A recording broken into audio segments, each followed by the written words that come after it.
fans, and welcome to another exciting edition of Cammy's Comic Corner. I'm your host, as always, Cammy. Now, I've been away. It's been a very hectic week for me with WonderCon and everything. And yes, that video is up with all those 10-plus interviews. But we're back to basics this week. We are going to do the whole review show that I'm best known for. So, while we don't have a pick of the week, we do have a great Fast Five. You know why it's a great Fast Five? Because all the titles I'm talking about are $3 or less. So let's get right on to the first book. From Image, we have Chew number 18.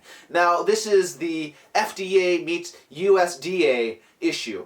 The whole little prologue is at North Korea. They're getting kind of jittery, this one general in particular, after seeing the fire riding in the sky. And he's the head of the chemical weapons division, and they're trying to create a strain that's similar to like a weaponized avian flu. So now Applebee's is sending Colby and Chew on all these suicide missions, trying to get rid of them. Colby has to actually confront him about it, but he's like, I don't know what you mean, Colby. You know, angel little halo.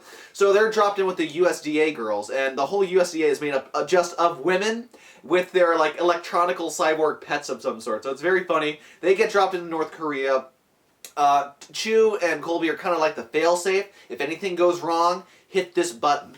And so you think it might be a nuke or something. You're like, well, you know, it's been great. But no, when they hit the button, Pollo comes out. The cockfighting rooster from hell. And he just tears the place up. Even bullets can't take him down. Until they finally do at the end. But hopefully, I'm just really hoping that Pollo's still alive and well. Because, he made this issue. I was not expecting Pollo by a long shot. So, once again, Jonathan Lehman is great on story. Rob Guillory is fantastic on art. And then, again, with Rob's art, you gotta look in the background for the tiny little messages on posters and whatnot. But anyway, yes, very good issue.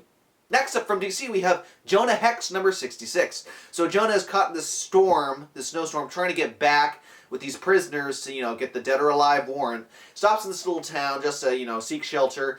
And right away, he notices that, even the whores are skinny in this town. Well, what's up? The whores try to kill him.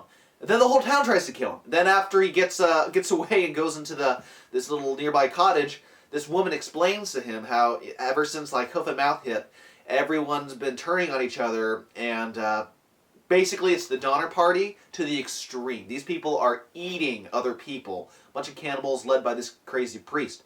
So Jonah promises this family that he'll go off and buy them some food, goes hunting for elk and whatnot, but by the time he gets back, they couldn't wait any longer. They ate one of his assailants, and he can't believe this place. And, after he judges her, she tells him to go to hell. He looks at her and goes, bitch, please, I'm already in hell. Look around. So it was a very dark issue. You have Fiona Staples' gorgeous art on this guest art issue. And yes, very, very good stuff. Next up from Image, we have Nonplayer number 1. Now, this is written and drawn by Nate Simpson. I actually had a chance to meet Nate at WonderCon, and you can check out that interview. Just look a couple posts back. So anyway, it's set in this MMO world where it's much like Warcraft or, any other EverQuest or whatever game you might be familiar with. It's called a Jarvath, and so basically it's your typical MMO where you have fantasy beasts and warriors, the Lord of the Rings style fights in action, all with mind-numbingly gorgeous art, by the way. You might have seen this on Warren Ellis's blog a couple months ago. But anyway, we follow this one player, Dana, who is a tamale delivery driver by day, but in her free time she plays this game and she creates her own like little skins and worlds for it as well. And one of the lovely things about this issue is you see the whole, futuristic, broken down, gritty LA, and then just with the touch of a button, you can have a whole skin, and instead of seeing gritty LA, you see like the Jarvath world. So it's really good first issue. Get this, especially if you love art, and I can't wait to see what the next couple of issues are going to be like. If they're anything like this, sign me up. I'm on board, that's for sure. Next up from Vertigo, we have Sweet Tooth number 20. Now, unfortunately, the girls have gone missing, causing Shepard little concern, so he wants to take Gus to go out and find them out in the snow. Even though Gus isn't talking to him still, he wants the company, he wants to try to make amends, etc. Well, the girls have actually been captured by some trap, and the guy who comes to rescue them, this crippled man, he's not the guy, but a guy named Haggerty is. Apparently, he's a trapper, he's causing mischief, him and his little gang of followers. So he rescues the girls, takes them back to this dam that him and his family found, and it's called Project Evergreen, who set up this dam. And inside the dam, it's kind of like a little biodome. You have electricity, you have fruits and vegetables, you have, a whole lounge with a library and everything like that. So it's pretty much a slice of heaven in the wilderness, and the girls are just amazed by this. And meanwhile, Jeopard is trying to talk to Gus about what happened, you know, trying to make amends. Doesn't want to talk about his son, but when Gus seems to be in trouble after tracking and finding the girls, like, oh look, their footprints, they went this way, a big old grizzly bear comes out of nowhere and kind of takes them all by surprise. So it was a very cool issue, just with the whole, you know, post-apocalyptic little gated community out of nowhere being seen, seeing how, you know, one group of hippies or hardcore hippies made a nice little community when the end times were near. Gorgeous art, great story as usual. Sweet Tooth is one of those books that you should be checking out, no questions. And finally this week from Image we have Who Is Jake Ellis #3. Now this issue, John's taking a break, trying to collect his thoughts in this nightclub, trying to figure out what the next plan of escape's going to be.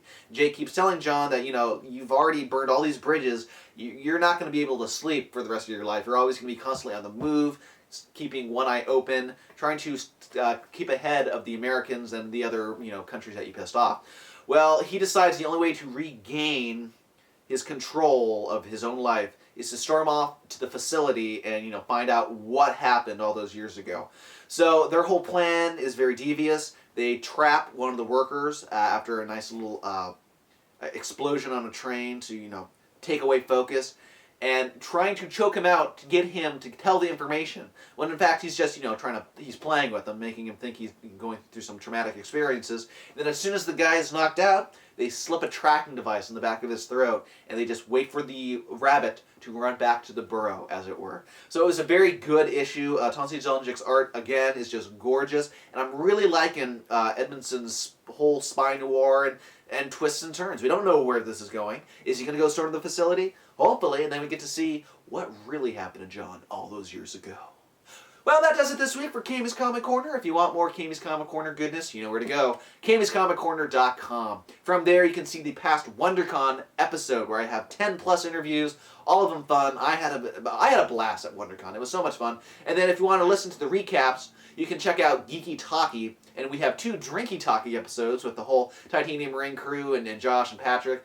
And then we also have what happened at the Isotope parties, what happened at the Image/Comic-Con parties. It was just fun parties all throughout the weekend. Also, if you want to help support the show, you can go over to iTunes and leave a review for Geeky Talky or the video review shows. That really helps people. Or you can download the app, or just tell your friends. You know, word of mouth really helps out. And it helps if you want to also donate and help with the whole Comic-Con up in July funding. That'll be good too. So that does it this week for Cammy's Comic Corner. It's great to be back, and I know I owe you a Book of the Month episode, so keep an eye out for that in the upcoming week.